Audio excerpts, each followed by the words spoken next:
ओम शांति। 5 मार्च की बाबा की अव्यक्त मुरली। रिवाइज कोर्स की तारीख 10 जनवरी 94। एक पॉइंट शब्द को 3 रूपों से स्मृति व स्वरूप में लाना, यही सेफ्टी का साधन है। विश्व कल्याणकारी बाप दादा अपने सर्व मास्टर विश्व कल्याणकारी बच्चों को देख रहे हैं। हर एक बच्चे का इस ब्राह्मण जीवन का लक्ष्य अति श्रेष्ठ है। हर एक नंबर 1 पुरुषार्थ करने का लक्ष्य रखते हुए आगे उड़ते जा रहे हैं। लक्ष्य सभी का नंबर 1 का है, लेकिन लक्षण नंबरवार है। तो लक्ष्य और लक्षण दोनों में अंतर क्यों है? ज्ञानदाता बाप भी एक है, योग की विधि भी एक है, दिव्य गुण धारण करने का सहज प्रत्यक्ष प्रमाण साकार ब्रह्मा बाप भी एक है, सेवा के साधन और सेवा की विधि सिखाने वाला भी एक है। मुख्य बात है पढ़ाई और पालना, दोनों ही देने वाला एक और एक नंबर है। फिर भी प्रत्यक्ष जीवन में लक्षण नंबरवार क्यों? लक्ष्य और लक्षण में अंतर क्यों है? लक्ष्य सभी का नंबर 1 का है। ज्ञानदाता बाप एक है, योग की विधि एक है, दिव्य गुण धारण करने का सहज प्रत्यक्ष प्रमाण साकार ब्रह्मा बाप भी एक है, सेवा के साधन और सेवा की विधि सिखाने वाला भी एक है, पढ़ाई और पालना देने वाला भी एक है। फिर भी प्रत्यक्ष जीवन में लक्षण नंबरवार क्यों है? ये तो सभी स्वयं को अच्छी तरह से जानते ही हो कि लक्षण धारण करने में मैं किस नंबर में हूँ। नंबरवार होने का विशेष आधार है एक ही शब्द पॉइंट स्वरूप को अनुभव करना। दूसरा कोई भी संकल्प, बोल व कर्म व्यर्थ है, उसको पॉइंट लगाना अर्थात बिंदी लगाना। नंबरवार होने का विशेष आधार है एक शब्द पॉइंट। उसमें पहला पॉइंट स्वरूप को अनुभव करना। दूसरा कोई भी संकल्प, बोल व कर्म व्यर्थ है, उसको पॉइंट लगाना अर्थात बिंदी लगाना। तीसरा ज्ञान की व धारणा के अनेक पॉइंट्स को मनन कर स्वप्रति व सेवा प्रति समय पर कार्य में लगाना। तो शब्द एक ही पॉइंट है, लेकिन तीनों स्वरूप की पॉइंट को समय प्रति समय स्मृति में स्वरूप में लाना, इसमें अंतर पड़ जाता है। पॉइंट स्वरूप को अनुभव करना, पॉइंट लगाना अर्थात बिंदी लगाना व्यर्थ को, और ज्ञान की धारणा, ज्ञान की व धारणा की अनेक पॉइंट को मनन कर सेवा में लगाना उस पॉइंट को। इसमें अंतर पड़ जाता है। स्मृति सबको रहती है, लेकिन स्मृति को स्वरूप में लाना, इसमें नंबरवार हो जाते हैं। कई बार बाप दादा सभी बच्चों को देखते हैं कि स्मृति में बहुत होशियार होते हैं, ऐसा होना चाहिए, वह सोचते भी रहते हैं यह राइट है, यह रॉन्ग है। यह ज्ञान भी इमर्ज होता है। ज्ञान अर्थात नॉलेज, और knowledge is light, knowledge is might कहा जाता है। तो जहाँ लाइट भी है, माइट भी है, वहाँ ये होना चाहिए, नहीं होता। क्या सोचते हैं कि बाप दादा ये कहते तो हैं, बनना तो है, ज्ञान तो यह है, लेकिन उस समय मेरे में क्या है? वह चाहिए में ही रह जाता है। इसका अर्थ है कि ज्ञान को लाइट और माइट के रूप से समय प्रमाण कार्य में नहीं लगा सकते। इसको कहा जाता है स्मृति में है, लेकिन स्वरूप में लाने की शक्ति कम है। जब लाइट अर्थात रोशनी है, ये रॉन्ग है, ये राइट है, ये अंधकार है, ये प्रकाश है, ये व्यर्थ है, ये समर्थ है, तो अंधकार समझते भी अंधकार में रहना, इसको ज्ञानी व समझदार कहेंगे? ज्ञानी तो नहीं हुए ना। ज्ञानी नहीं तो क्या हुए? भक्त व अधूरे ज्ञानी। रॉन्ग समझते भी रॉन्ग कर्मों के व संकल्पों के व स्वभाव संस्कार के वशीभूत हो जाए तो इसको क्या कहा जाएगा? उसका क्या टाइटल होना चाहिए? बाप दादा समय की गति को देख सभी बच्चों को बार बार अटेंशन दिलाते हैं। अटेंशन शब्द को भी अंडरलाइन, डबल अंडरलाइन करा रहे हैं कि प्रकृति की तमोगुणी शक्ति और माया की सूक्ष्म रॉयल समझदारी की शक्ति अपना कार्य तीव्र गति से कर रही है और करती रहेंगी। प्रकृति की तमोगुणी शक्ति और माया की सूक्ष्म रॉयल समझदारी की शक्ति अपना कार्य तीव्र गति से कर रही है और करती रहेंगी। बाबा अंडरलाइन करा रहे हैं। प्रकृति के विकराल रूप को जानना सहज है, लेकिन भिन्न भिन्न विकराल हलचल में अचल रहना, इसमें और अटेंशन चाहिए। माया के अति सूक्ष्म स्वरूप को जानने में भी धोखा खा लेते हैं। माया ऐसा रॉयल रूप रखती है जो रॉन्ग को राइट अनुभव कराती है बिल्कुल रॉन्ग, लेकिन बुद्धि को ऐसा परिवर्तित कर देती है जो रियल समझ को, महसूसता की शक्ति को गायब कर देती है। जैसे कोई जादू मंत्र करते हैं ना तो परवश हो जाते हैं, ऐसी महसूसता शक्ति गायब करने की रॉयल माया रियल को समझने नहीं देती है। होगा बिल्कुल रॉन्ग, लेकिन माया की छाया के वशीभूत होने के कारण रॉन्ग को राइट समझते और सिद्ध करने में माया के सुप्रीम कोर्ट का वकील बन जाते हैं। वकील क्या करते हैं? झूठ को सच सिद्ध करने में होशियार होते हैं, सच को सच सिद्ध करने में भी होते हैं, लेकिन झूठ को सच सिद्ध करने में होशियार होते हैं। दोनों में होशियार होते हैं। इसलिए बाप दादा अटेंशन को डबल अंडरलाइन करा रहे हैं। महसूसता शक्ति को परिवर्तन करने की सूक्ष्म स्वरूप की माया की छाया से सदा अपने को सेफ रखो, क्योंकि विशेष माया का स्वरूप विशेष इस स्वरूप में अपना कार्य कर रहा है। समझा? अभी क्या करेंगे? केयरफुल रहना, अपनी संभाल करना। बाबा कहते हैं माया का विकराल रूप, प्रकृति का विकराल रूप, उसको अच्छी तरह से समझना है और समझ करके उसी प्रमाण पुरुषार्थ करना है। अगर कोई भी विशेष आत्माएं इशारा देती हैं तो अच्छी तरह से माया की इस छाया से निकल बाप की छत्र छाया में अपने को, विशेष मन बुद्धि को इस छत्र छाया के सहारे में लाओ, क्योंकि मन में नेगेटिव भाव और भावना पैदा करने का विशेष माया का प्रभाव चल रहा है और बुद्धि में यथार्थ महसूसता को समाप्त करने का विशेष माया का कार्य चल रहा है। मन बुद्धि को बाबा की छत्र छाया के सहारे में लाओ, माया की छत्र छाया से निकलो। बाबा कहते हैं क्यों? कारण क्या है? माया का प्रभाव चल रहा है, एक मन में नेगेटिव भाव और भावना पैदा करने का, और दूसरा बुद्धि में यथार्थ महसूसता को समाप्त करने का विशेष माया का कार्य चल रहा है। मन में नेगेटिव भाव और भावना पैदा करना, बुद्धि में यथार्थ महसूसता को समाप्त करना। जैसे कोई सीजन होती है ना, तो सीजन से बचने के लिए उसी प्रमाण विशेष अटेंशन रखा जाता है। जैसे बारिश आएंगी तो छाते, रेनकोट आदि का अटेंशन रखेंगे, सर्दी आएंगी तो गर्म कपड़े रखेंगे, अटेंशन देंगे ना। तो मन और बुद्धि के ऊपर प्रभाव नहीं पड़े, इसके लिए पहले ही सेफ्टी के साधन विशेष अपनाओ। तो विशेष साधन है बहुत सहज, पहले भी सुनाया, एक ही पॉइंट शब्द, सहज है ना, लंबा चौड़ा तो नहीं सुनाया ना।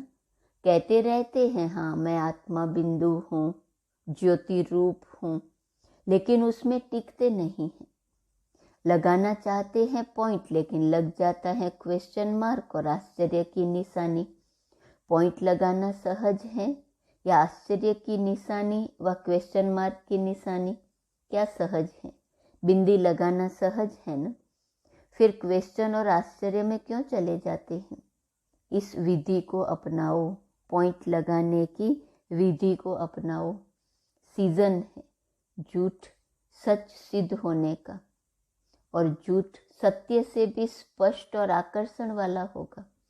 जैसे आजकल का फैशन है ना, झूठी चीज कितनी आकर्षण वाली होती है, उसके आगे सच्चे की वैल्यू कम हो जाती है। रियल सिल्वर देखो और वाइट सिल्वर देखो, क्या सुंदर लगता है। रियल सिल्वर काला हो जाएगा और वाइट सिल्वर सदा चमकता रहेगा। तो आकर्षण वाइट करेगा या रियल करेगा? तो सीजन को पहचानो, माया के स्वरूप को पहचानो, प्रकृति के तमोगुण के भिन्न भिन्न रंगत को पहचानो। सीजन को पहचानो, माया के स्वरूप को पहचानो, प्रकृति के तमोगुण के भिन्न भिन्न रंगत को पहचानो। एक है जानना, दूसरा है पहचानना। जानते ज्यादा हो, पहचानने में कभी गलती कर देते हो, कभी राइट कर देते हो। अभी क्या करेंगे? सेफ रहेंगे ना? फिर ये नहीं कहना कि हमने तो समझा नहीं, ऐसे भी होता है क्या? यह क्या क्या नहीं चलेगा। अभी तो फिर भी बाप थोड़ा थोड़ा रहम करता, थोड़ा थोड़ा कदम उठाता है, लेकिन फिर क्या और क्यों कोई नहीं सुनेगा। ऐसा नहीं वैसा ये वकालत नहीं चलेंगी। जज बनो, माया के वकील नहीं बनो। मज़ा बहुत आता है जब वकालत करते हैं। अनुभवी तो सब हो ना, अनुभव होता है ना, सुन सुन कर साक्षी हो, हर्षित होते रहते हैं। अच्छी तरह से समझा? पांडवों ने, शक्तियों ने, टीचर्स ने समझा?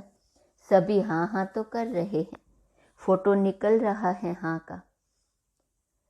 तीसरी सीजन है विशेष कमजोरी के स्वभाव संस्कार संबंध संपर्क में आना। पहले 2 सीजन बताई बाबा ने, अब तीसरी सीजन बाबा बता रहे हैं कमजोरी के स्वभाव संस्कार संबंध संपर्क में आना।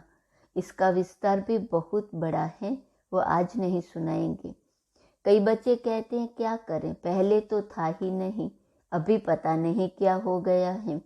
ये संस्कार मेरे में था ही नहीं, अभी आ गया है। इसका कारण और इसकी विधि का विस्तार फिर कभी सुनाएंगे।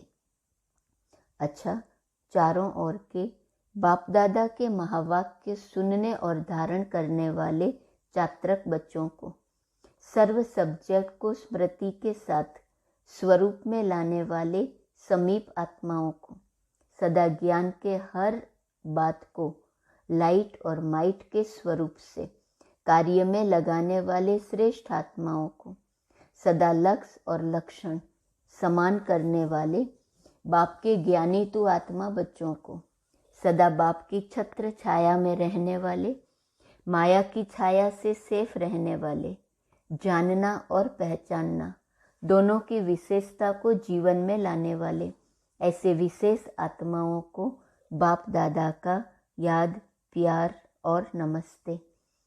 दादियों से मुलाकात। शक्ति सेना तीव्र गति से चल रही है ना। सेना को बाप दादा के साथ साथ आप निमित्त आत्माएं भी चलाने के निमित्त हो। बाप तो सदा साथ हैं और साथ सदा ही रहेंगे। फिर भी बाप दादा की श्रेष्ठ भुजाएं तो है ना। बाप शक्ति देते हैं, बाप माइट रूप में है, लेकिन निमित्त समझाने के लिए माइक तो आप निमित्त हो। कितनी मजे की बातें सुनते हो। खेल लगता है ना, खेल है ना। खेल खेल में विजयी बन सभी को माया जीत विजयी बनाना ही है, ये तो गारंटी है ही। लेकिन बीच बीच में ये खेल देखने पड़ते हैं, तो थकते तो नहीं हो ना। हंसते खेलते पार करते और कराते चलते। कोई भी ऐसी बात सुनते तो दिल से क्या निकलता, वाह ड्रामा वाह। हाय ड्रामा हाय नहीं निकलता, वाह ड्रामा वाह वाह करते हुए सभी को वाह वाह बनना ही है, ये सब पार करना ही है। अच्छा, अव्यक्त बाप दादा की पर्सनल मुलाकात। विजय हमारा जन्मसिद्ध अधिकार है। इस निश्चय और नशे से निर्विघ्न स्थिति का अनुभव करो। जैसे ऊंचे से ऊंचा बाप है, ऐसे हम आत्माएं भी ऊंचे से ऊंची श्रेष्ठ आत्माएं हैं, यह अनुभव करते हुए चलते हो। क्योंकि दुनिया वालों के लिए तो सबसे श्रेष्ठ ऊंचे से ऊंचे हैं बाप के बाद देवताएं, लेकिन देवताओं से ऊंचे आप ब्राह्मण आत्माएं हो, फरिश्ते हो, ये दुनिया वाले नहीं जानते। देवता पद को इस ब्राह्मण जीवन से ऊंचा नहीं कहेंगे, ऊंचा अभी का ब्राह्मण जीवन है। देवताओं से भी ऊंचे क्यों हो, उसको तो अच्छी तरह से जानते हो न। देवता रूप में बाप का ज्ञान इमर्ज नहीं होगा। परमात्मा मिलन का अनुभव इस ब्राह्मण जीवन में करते हो, देवताई जीवन में नहीं। ब्राह्मण ही देवता बनते हैं, लेकिन इस समय देवताई जीवन से भी ऊंच हो, तो इतना नशा सदा रहे, कभी कभी नहीं। क्योंकि बाप अविनाशी हैं और अविनाशी बाप जो ज्ञान देते हैं वह भी अविनाशी हैं, जो स्मृति दिलाते हैं वह भी अविनाशी है, कभी कभी नहीं। तो चेक करो कि सदा ये नशा रहता है व कभी कभी रहता है। मजा तो तब आएगा जब सदा रहेगा। हम ब्राह्मण हैं, श्रेष्ठ हैं, देवताओं से भी ऊंच हैं। हम ब्राह्मण ही देवता बनने वाले हैं। ब्राह्मण जीवन में ही बाप का ज्ञान इमर्ज है, परमात्मा मिलन होता है। बाबा कहते इस नशे में सदा रहो तो मजा आएगा। कभी रहा कभी नहीं रहा, तो कभी मजे में होंगे, कभी मुंझे हुए रहेंगे। तो अभी अभी मजा, अभी अभी मुंझ नहीं, सदा रहे। जैसे ये श्वास सदा ही चलता रहता है न, यदि 1 सेकंड भी श्वास रुक जाए या कभी कभी चले तो उसे जीवन कहेंगे। तो इस ब्राह्मण जीवन में निरंतर मजे में हो। अगर मजा नहीं होगा तो मुंझेंगे जरूर। तो माताएं सदा मजे में रहती हो, शक्तियां हो न, साधारण तो नहीं हो। या घर में जाती हो तो साधारण माताएं बन जाती हो, नहीं। सदा यह याद रहे कि हम शक्तियां हैं, हद के नहीं हैं, बेहद के विश्व कल्याणकारी हैं। शक्तियां अर्थात असुरों के ऊपर विजय प्राप्त करने वाली। शक्तियों को कहते ही हैं असुर संहारणी, अर्थात आसुरी संस्कार को संहार करने वाली। तो सभी शक्तियां ऐसी बहादुर हो। और पांडव अर्थात विजयी। पांडव कभी यह नहीं कह सकते कि चाहते नहीं है लेकिन हार हो जाती है, क्योंकि आधा कल्प हार खाई, अभी विजय प्राप्त करने का समय है। तो विजय के समय पर भी यदि हार खाएंगे तो विजय कब बनेंगे। इसलिए इस समय सदा विजयी। विजय जन्मसिद्ध अधिकार है। अधिकार को कोई छोड़ते नहीं, लड़ाई झगड़ा करके भी लेते हैं, और यहाँ तो सहज मिलता है। विजय अपना जन्मसिद्ध अधिकार है। अधिकार का नशा व खुशी रहती है न। हद के अधिकार का भी कितना नशा रहता है। प्राइम मिनिस्टर को भूल जाएगा क्या कि मैं प्राइम मिनिस्टर हूँ। सोएगा खाएगा तो भूलेगा क्या कि मैं प्राइम मिनिस्टर हूँ। तो हद का अधिकार और बेहद का अधिकार कितना भी कोई भुलाए भूल नहीं सकता। माया का काम है भुलाना और आपका काम है विजयी बनना, क्योंकि समझ है न कि विजय और हार क्या है। हार के भी अनुभवी हैं, विजय के भी अनुभवी हैं। तो हार खाने से क्या हुआ और विजय प्राप्त करने से क्या हुआ, दोनों के अंतर को जानते हो। इसलिए सदा विजयी हैं और सदा रहेंगे, क्योंकि अविनाशी बाप और अविनाशी प्राप्ति के अधिकारी हम आत्माएं हैं। यह सदा इमर्ज रूप में रहे। ऐसे नहीं है तो बने तो हैं, जानते तो हैं, ऐसे नहीं, प्रैक्टिकल में है। जो जानते हैं वही निश्चय कर चलते हैं। तो हर कर्म में विजय का निश्चय और नशा हो। नशे का आधार है निश्चय, निश्चय कम तो नशा कम, इसलिए कहते हैं निश्चय बुद्धि विजयी। तो फाउंडेशन क्या हुआ? निश्चय। निश्चय में कभी कभी वाले नहीं बनना, नहीं तो अंत में रिजल्ट के समय भी प्राप्ति कभी कभी की होगी और फिर पश्चाताप करना पड़ेगा। अभी प्राप्ति है, फिर पश्चाताप होगा, तो प्राप्ति के समय प्राप्ति करो, पश्चाताप के समय प्राप्ति नहीं कर सकेंगे। कर लेंगे, हो जाएगा, नहीं, करना ही है, यह निश्चय हो। कर लेंगे, दिलासे पर नहीं चलो, कर तो रहे हैं ना, और क्या होगा, हो ही जाएंगे, नहीं, अभी होना है, गे नहीं है। जब दूसरों को चैलेंज करते हो कि श्वास पर कोई भरोसा नहीं, औरों को ज्ञान देते हो ना, तो पहले स्वयं को ज्ञान दो। कभी करने वाले हैं या अब करने वाले हैं, तो सदा विजय के अधिकारी आत्माएं हो। विजय जन्मसिद्ध अधिकार है, इस स्मृति से उड़ते चलो। कुछ भी हो जाए, ये स्मृति में लाओ कि मैं सदा विजयी हूँ। क्या भी हो जाए, निश्चय अटल है, कोई टाल नहीं सकता। अच्छा, अब सभी ऐसी कमाल करके दिखाओ जो हर स्थान विजयी अर्थात निर्विघ्न हो। कोई भी विघ्न न आए। विघ्न आएंगे लेकिन हार नहीं होनी चाहिए। तो जहाँ विजय है, विघ्न हट जाएगा तो निर्विघ्न बन जाएंगे। सदा निर्विघ्न, ये कमाल करके दिखाओ। कोई भी गीता पाठशाला हो, उपसेवा केंद्र हो, लेकिन स्वयं निर्विघ्न बनो और औरों को भी निर्विघ्न बनाओ। ऐसी कमाल दिखाओ। करना ही है, करेंगे, देखेंगे नहीं। गे कहेंगे माना निश्चय में परसेंटेज है। सब ये खुशखबरी सुने कि सभी छोटे बड़े सेंटर्स निर्विघ्न हैं। किसी प्रकार का विघ्न आ ही नहीं सकता। दूसरे के विघ्न को भी मिटाएंगे, विजयी बनेंगे। ऐसा समाचार आए, कहाँ से भी कोई विघ्न का समाचार न आए। ऐसे नहीं कहना कि हम तो ठीक हैं, ये करते हैं, हम क्या करें। 3 मास विजयी रह करके दिखाओ। 3 मास में ही पता पड़ जाएगा। सभी हाँ करते हो तो ये कमाल करके दिखाओ। अच्छा, ओम शांति। आज का वरदान, एक बाप के लव में लवलीन रह, सर्व बातों से सेफ रहने वाले माया प्रूफ भव। जो बच्चे एक बाप के लव में लवलीन रहते हैं, वे सहज ही चारों ओर के वाइब्रेशन से, वायुमंडल से दूर रहते हैं। क्योंकि लीन रहना अर्थात बाप समान शक्तिशाली सर्व बातों से सेफ रहना। लीन रहना अर्थात समाया हुआ रहना। जो समाये हुए हैं वही माया प्रूफ है। यही है सहज पुरुषार्थ। लेकिन सहज पुरुषार्थ के नाम पर अलबेले नहीं बनना।